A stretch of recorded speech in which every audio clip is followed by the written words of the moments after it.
இன்னைக்கு நாம 10 நிமிஷத்துல படபடன்னு ஒரு பருப்பு ரெசிபி எப்படி வைக்கிறதுன்னு பார்க்கலாம். பருப்பு வேகிற டைம்லயே நாம இந்த ரெசிபியை செஞ்சு முடிச்சிடலாம். ஃபர்ஸ்ட் குக்கர்ல 1 கப் அளவுக்கு பருப்பு சேர்த்துக்கோங்க. நான் இங்க மைசூர் பருப்பு எடுத்துருக்கிறேன். நீங்க துவரம் பருப்பு கூட எடுத்துக்கலாம். பருப்பை நல்லா கழுவிட்டு வேகிற அளவுக்கு தண்ணி ஊற்றி மஞ்சள்தூள் பெருங்காயத்தூள் சேர்த்து குக்கரை மூடி வேக வச்சிடலாம். பருப்பு வேகிறதுக்குள்ள நாம இது போல இந்த பருப்புக்கு தேவையான காய்கறிகளை கட் பண்ணி வச்சிடலாம். எல்லாத்தையும் கட் பண்ணதுக்கு அப்புறமா இப்போ நம்ம இதை தாளிச்சு எடுத்துடலாம். கொஞ்சமா எண்ணெய் ஊற்றி கடுகு, வெந்தயம், சீரகம் சேர்த்து பொரிய விட்டுக்கலாம்.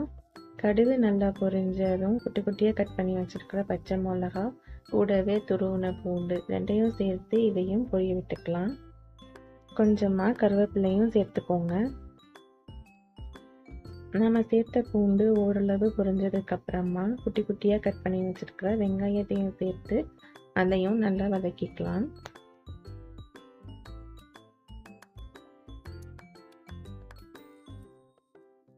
வெங்காயம் இந்த அளவு வதங்கினதுக்கு அப்புறமா கட் பண்ணி வச்சிருக்கிற தக்காளியும் சேர்த்துட்டு நல்லா வதக்கிக்கலாம்.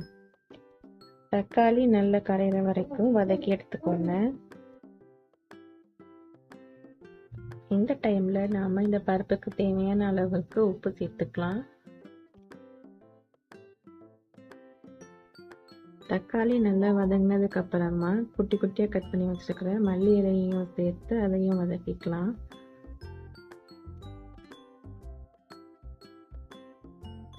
ஒரு ஸ்பூன் அளவுக்கு சாம்பார் தூளும் இது கூட நான் சேர்த்துக்கிறேன்.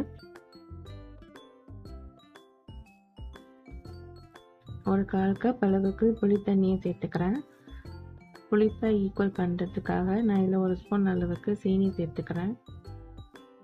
ஒரு 2 நிமிஷம் நல்லா வதக்குனீங்கன்னா நம்மளோட மசாலா ரெடி ஆகிடும்.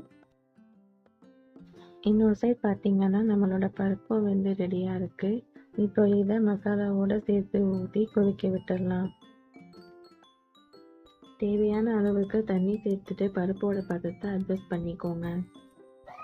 லாஸ்ட்டாக கொதி வந்ததும் கொஞ்சமாக மல்லி இலையை தூவி இறக்கிட்டிங்கன்னா அவ்வளோதான், நம்மளோட பருப்பு சூப்பராக ரெடி ஆயிடுச்சு.